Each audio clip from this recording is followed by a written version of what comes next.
पिआरपीले काम गर्नको लागि प्रमुख चिज भनेको प्लेटलेट्सको कन्सन्ट्रेसन कति छ। जस्तै उहाँ आमाको घुँडा खिएर आउनुभएको, हामीलाई त्यति बेलै 3 महिना अगाडि नै पिआरपी हाल्ने प्लान थियो, तर हामीले जाँच गर्दाखेरि प्लेटलेट्सको मात्रा 1,15,000 मात्र थियो। त्यही भएर हामीले केही पनि हालेनौँ। आज फेरि रिपिट जाँच गरेर हेर्दाखेरि 1,71,000 पुगिसकेको छ। त्यही भएर उहाँको हामीले प्लाज्मा कलेक्सन गऱ्यौँ। यो सिरिन्जमा हेर्न सक्नुहुन्छ पिआरपी छ। त्यो पिआरपी चाहिँ हामी घुँडामा हाल्दैछौँ। घुँडाको माथिपट्टि जुन पानी जमेको हुन्छ त्यसमा हाल्दैछौँ।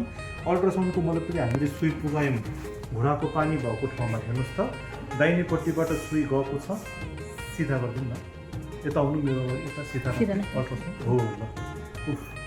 दाहिनेपट्टिबाट सुई गएको छ। त्यो सुई घुँडाको पानी भएको ठाउँमा गएको छ। अब मैले सरल पानी, अब मैले पानी हाल्दाखेरि हेर्नुहोस् त, हो देखाइदिनुहोस् त, उहाँले देखाइदिनुहोस्। हो, सरल पानी गइरहेछ घुँडाको जोइन्टभित्र है। ठिक छ। अब यो पानी हाल्दैछु सरल तलमाथि सब ठाउँमा गइरहेछ। ठिक छ, गजब। ल, अब हाल्न चाहिँ हामीले घुँडाभन्दा माथिको पानीमा हालेको हो, तर यो तल पनि जान्छ। ल भयो।